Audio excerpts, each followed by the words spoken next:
Get up in here. We got some shit to chop it up about. You feel me? I ain't gonna hold y'all too long, or at least I think I ain't gonna hold you too long. This is Word of Mouth TV. If you're not subscribed, you should be subscribed. If not, you still got time to subscribe. I ain't gonna hold you. I'm Golden Boy J. I'm the host of this channel. Check it out, man. We got some content. Ray J. Ray J. You know what? I just thought about something. The last few times I have made some content about Ray J, it's been about some gay stuff, boy. I guess he trying to tell us something like on some coming out the closet type shit. But I don't know. We're gonna have to see how it play out.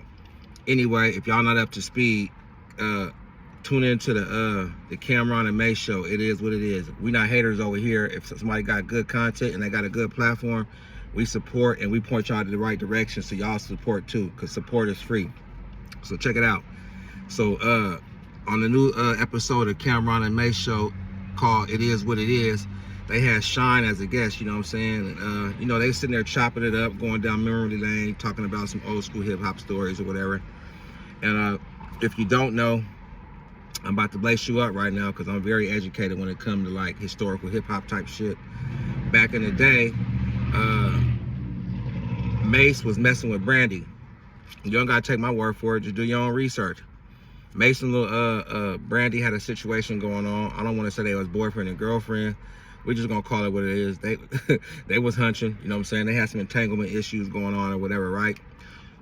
People are older now, so you know, as they sitting down on the platform, they're, you know, May, Shine, and Cameron discussing this situation about the time where before I even get to the story, ain't it a trip how we in an era now where a bunch of grown ass men sit around and gossip or sell gossip for a living or just sell a bunch of talking or just running their mouth, including me, you know what I'm saying? Because I'm a journalist, I'm a YouTuber, but it's just crazy. This is what we doing now. Music stopped selling, so now we selling gossip. Anyway, back to the topic, right? So, you know, after having a discussion, you know, Mace is like, well, yeah, back in, you know, when I first came out and I started going to LA, I hooked up with Brandy and blah, blah, blah, blah. Basically on some kissing and telling some type shit, you know what I'm saying? Some shit I never did and never will do. I ain't never been no kisser and teller, and that's why I have the success rate I have. We're not talking about me though. So back to the story.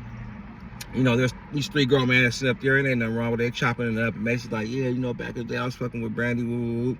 So Shine chimed in and was like, yeah, I was familiar at the time. He said, yeah, but at the time you was fucking with her. Shine said he was fucking with her. So now it's like, so now they're talking about, you know, back in the day about chicks they was messing with. So they like, oh, you know what I'm saying? We was both messing with Brandy at the same time. I hate when people start calling me when I'm doing videos. Y'all ain't been hitting me all, like the last hour, I done got 3 missed calls. I just want to share my frustration with y'all, because every time I start trying to do some content, motherfuckers, all of a sudden they want to hear my voice, they want to reach out, they want to hear me. Anyway, so like I said, these 3 grown dudes, ex-rappers, because they ain't rappers no more, they podcast and they're gossip sellers. So they talking about, yeah, hee and ha about chicks they used to smash back in the day, right? And Shine like, yeah, I was smashing her too. So at the time you was smashing her, I was smashing her. So now they comparing stories and they realize, oh damn, you was the main, I was probably the side dude, which is, you know what I'm saying? You can laugh about it now, but you know how niggas get emotional when it comes to women.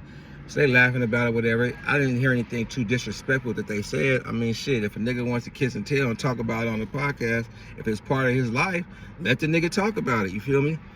So, you know what I'm saying? They older men now, you know what I'm saying? They older in age, so they laughing about it, whatever. And in my mind, I was like, damn, Brandy, back then, Brandy was on her city girl shit, you know what I'm saying? She was knocking down all the little East Coast dudes. Shout out to Brandy, because she did come to Seaside back in the day a long time ago. I didn't get to meet her, but everybody was talking about it. Shout out to Brandy, you're a legend, and I love your songs. But anyway, yeah, so niggas going back and forth about comparing stories about, you know, they Brandy situation.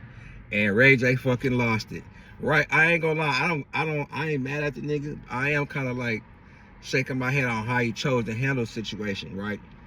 So of course Ray J sees the footage and he jumps out there on some, you know, younger brother type shit, on some, you know, I ain't gonna be talking about my sister type shit, blah blah blah blah, and he get the popping it, right? And this is the part where I was talking about Ray J always on some gay shit. This nigga starts saying, yeah, ooh, first he started out talking gangster, you feel me? Woo, woo, woo. Dead homies this, on it. What's that what everybody said on the dead homies? Niggas just be lying on their dead homies. Dead homies probably up there. It's like, man, stop putting shit on me, you buster ass nigga. But anyway, Ray J was like, on the dead homies, woo, woo. He's screaming. You know how he be acting up. Ray J be cutting up. So then this is where he loses me. He like, ooh, I'm gonna bend y'all niggas over and I'm gonna fuck you anally. I'm gonna put my thumb in your butt. I'm gonna kiss you. Then he starts talking about how nice of an ass Cameron got and how you wanna hit Shine from the back and hit Cam from the back and, you know, hit Mace from the back, and starts making all these sexual gestures. How a nigga would talk to a female, but he's talking to 3 grown men and basically threatening them with sexual assault, bouncing them, hitting them from the back, licking behind their ear, that type of shit. And I'm like, it be throwing me off because, you know what I'm saying, I used to give Ray J his props, right? Because Ray J has had an impressive line of women that he's dealt with. We can't take that away from him. That nigga done smashed some top-notch bitches.